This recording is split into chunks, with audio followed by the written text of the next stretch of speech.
Most college professors never grow up. They're little kids yet. I got a PhD. I got a PhD. I got a PhD. Yeah. So when I tell people the market's crashing, I get excited. Right. Because everything goes on sale. That's like Ferrari saying we can put our cars at half price. Oh, no, I don't want to pay half price for a Ferrari. I got a new job. I go, good. I got another master's degree. I said, good. And they call me Bobby. Bobby, how many college degrees do you have? I said, zero.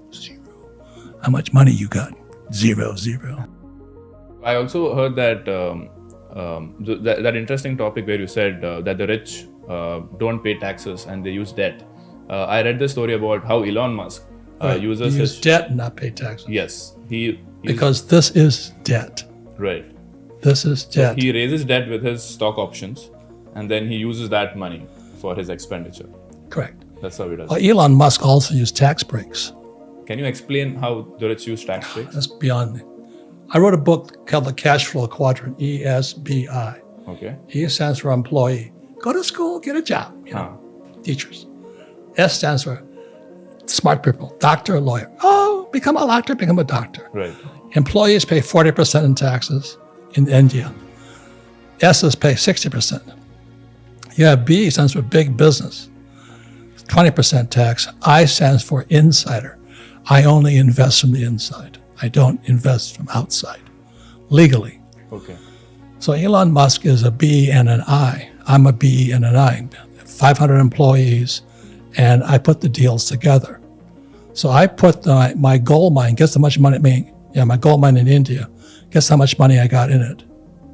How much? Zero. Because I'm an insider, I put the deal together. I'm an entrepreneur. B and I. Musk is a B and an I. Steve Jobs was E, B, and I. Tata, big B and I. It's a mindset. So can you, that's the book called The Cash Flow Quadrant. If you read Rich Dad, Poor Dad, Cash Flow Quadrant's your next. And if you're so inclined, get a cash flow game and play the game and learning how cash flows. It's all cash flow. Okay. Interesting. So what does that insider mean? Like, what exactly do they do? I put the deal together. I don't. But how do you make money out of that if you put the deal together? You shit me. Like, how do you like capture Oh, you really don't know, do you? I don't know. Please tell me.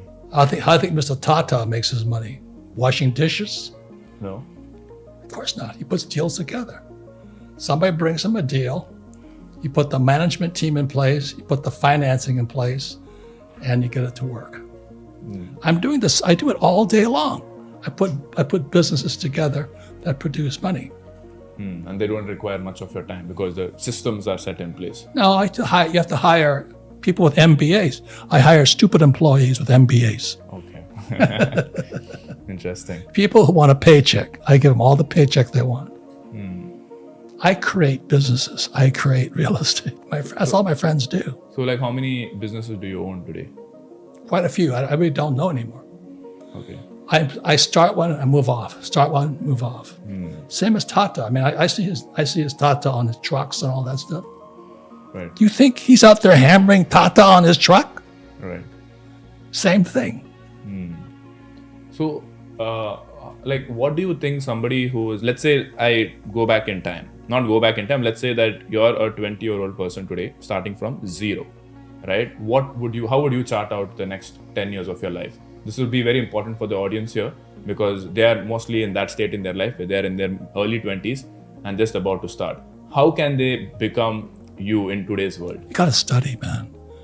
You've got to study. Okay. I studied. You can ask my friends. I study constantly.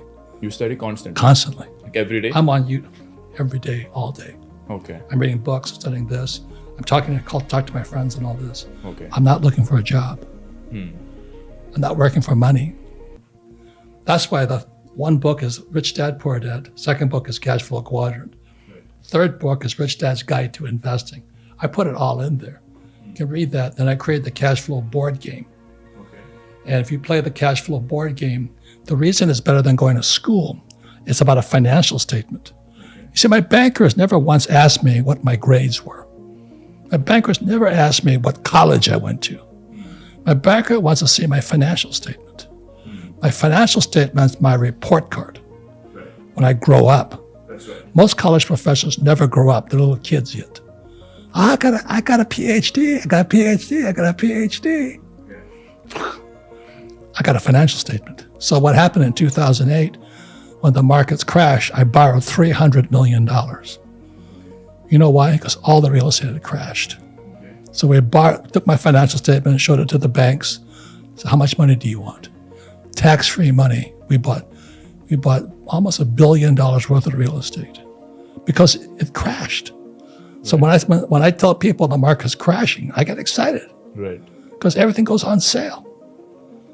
You know, that's like Ferrari saying we can put our cars at half price. Oh, no, I don't want to pay half price for a Ferrari. That's how stupid people are. You know, they get a soccer player and make millions of dollars, and they want to pay full price for a Ferrari. That's right. Stupid, stupid, stupid. Poor man with nice car. You gotta feed this. Right. And how do you feed that? Like, what are I your just told sources you. of knowledge? Study. Like, And I hang out. How many friends are billionaires in your neighborhood? how many friends? How many billionaire friends do you have? I have like 2. They're billionaires, Yeah. US dollars. Yes. Well, then hang out with them. I do that now. That's just started about 6 months back. Yeah. Not all my friends, but most of my friends are billionaires. One started a school system in America. He sold his business for $1.1 billion. Another friend's a real estate guy. He sold it for $2 billion. But we're all capitalists. We're capitalists. We're not economists. We're not professors. We don't have college degrees. Most of my friends don't have college degrees. Right. It's just an understanding of how money works and how to leverage it. No? It's like I'd never play soccer. Okay. I'm a rugby player. You got to find the game you want to play. Okay. Soccer is too. Rugby players. Right.